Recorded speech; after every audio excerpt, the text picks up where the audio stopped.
munaasabada labadan mas'uul ay xilka kula kala wareegayeen oo lagu qabtay xarunta wasaaradda caafimaadka Soomaaliland ayaa waxa ka qayb galay sidoo kale madaxda mas'uuliyiinta howlwadeennada wasaaradda caafimaadka iyo marti sharaf kale wasiir ku-xigeenka hore wasaaradda caafimaadka Soomaaliland mudane Xasan Daahir Dembeel oo xafladaasi ka hadlay ayaa guud ahaanba wasaaradda caafimaadka Soomaaliland uga mahad celiyay wada shaqayntii wacneyd ee dhex martay muddadii uu xilka hayay waxaana uu xilka ku soo dhaweeyay wasiir ku-xigeenka cusub ee loo soo magacaabay wasaaradda caafimaadka Soomaaliland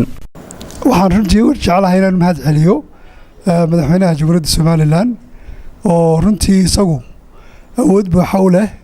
inuu xilka u magacaabo ciduu doono oo dastuurku siinayo waxaan isleeyahay maalintii aan xilka ku soo biiray xukuumaddan ilaa maanta hawlo waaweyn oo qaranka iyo ummadaba wax weyn ka taraya ayaa ila soo gudboonaaday runtii alxamdulillaah ilaahay iguma khashifin oo ka soo baxnay mudane Xasan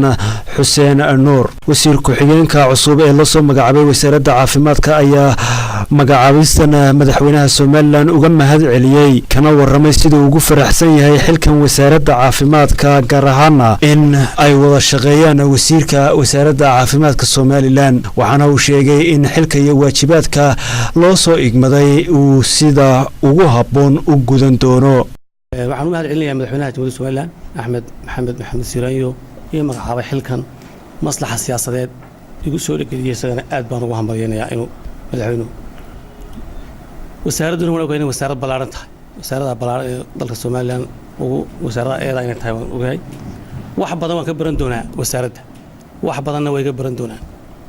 marka waxa ii sharaf leh in wasaaraddii caafimaadka ee Soomaaliland oo waliba wasiir dhalinyaro ah oo waliba dhakhtar joogo han imaado oo hadduu dhalinyaro yahay hadduu waa kala kaan dhalinyarada wax laga yaabaa in wax badan ka jaan qaadi kartaan hada waxba kala xishoon karin geesta kalena wasiiru dowlaha wasaaradda deegaanka ee cusub iyo Dr. Shine oo kamid ah saraakiisha wasaaradda caafimaadka Soomaaliland ayaa iyaguna halkaasi ka jeediyay hadallo munaasabadaasi la xiriira wasiirka wasaaradda caafimaadka Soomaaliland mudane Saleebaan Ciise Axmed Xagla Toosiye ayaa hadallo soo dhaweyn iyo sagootis halkaasi ka jeediyay si rasmi ah xilkii ugu kala wareejiyay labadan mas'uul xilku waa marto saaxiibkay Xasan iyo anigu wasaaradda wax yar baan ku soo kala horeynay muddo 4 sano ku dhawaan hadda wada joognay Xasan waa shakhsi aad u wanaagsan runtii intii aan wada joognayna أنا سيادة وناكسن وذا شقيني ولي إسكمان ودعن ما نمر من وأنا على الحارن هدو حجرهم وهايو وكوي من يقول لي وحاسة شريه الكور وانا اللي يرى سياسة نود اللي ير لكن سياسة والله قلا الباب القليل إذا الباب لقبحه ماله marka xasan wali uu ku jira xaydaankii siyaasadda tan oo kale anaga barina loo qabanaya hadii la ka dhigo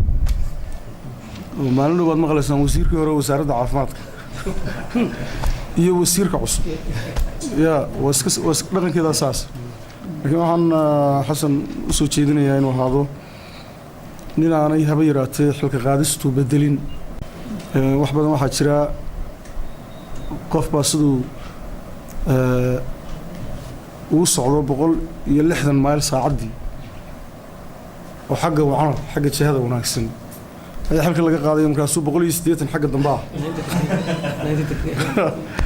ayuu dhaqaaqayaa ay hab xasan isoo ka noqon maayo insha Allah wasiirka cusub waxaan ilaahay uga baryayaa inuu xilka u fududeeyo oo soo dhaweynayna wasaaraddu waa wasaarad badan shaqadeeduna aad u badan tahay waa wasaarad ka mas'uula qof kasta oo kamid ah jamhuuriyadda Soomaaliland caafimaadkiisa waxa laga rabaa inaad waqtigaaga u badan geliso oo ku soo dhaweynayna oo kula shaqeynayna insha Allah ilaahayna ha nooga ka dhigo nin noo gal halkii xasan ugu jiray shaqadana halka ka sii wada shaqaalaha iyo madaxda wasaaradda waxaan ka codsanayaa inay soo dhaweeyaan lana shaqeeyaan wasiir ku-xigeenka cusub